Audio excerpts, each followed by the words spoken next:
So guys আমরা 2017 সালে যেভাবে গেম প্লে করতাম। আরে ওই দোস্ত বাড়িতে আসিস? আরে তোর আবার কি হলো?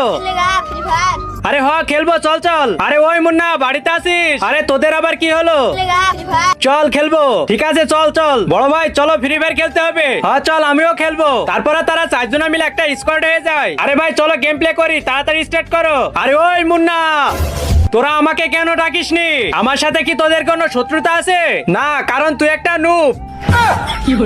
আমাকে এত বড় অপমান! আমি তো ভাবছিলাম তোদেরকে ডায়মন্ড টপ আপ করে দেব, আর আমি তোদেরকে শুধু পরীক্ষা করছিলাম। কিন্তু তোরা তো পরীক্ষায় ফেল করেছিস। তোরা থাক এখানে বসে গেম খেল, কারণ তোরা তো আর ডায়মন্ড চাস না। তারপরও যা হলো সেটা দেখার আগে তোমাদের কাছে এই দুইটা গেমের মধ্যে থেকে কোন গেমটা বেস্ট, ফ্রি ফায়ার নাকি পাবজি? যদি তোমার কাছে ফ্রি ফায়ার হয়ে থাকে তাহলে ভিডিওতে লাইক করে চ্যানেলটি সাবস্ক্রাইব করবে, আর যদি তোমার কাছে পাবজি হয়ে থাকে তাহলে অবশ্যই কমেন্ট বক্সে লিখে যাবে। আজকে আমি দেখতে চাই মানুষ কোন গেমটা বেশি খেলে এবং কোন গেমটা বেশি পছন্দ করে। আজকে অবশ্যই তুমি তোমার প্রিয় গেমটাকে জিতে দেখাবা। ভাই আসল কথা হলো আমাদের ভিতর সব থেকে প্রো প্লেয়ার তুই, আর আমি ওকে বলছিলাম যে বড় ভাইকে ডেকে নে, কিন্তু এই শালা তোমাকে ডাকতে দেয়নি।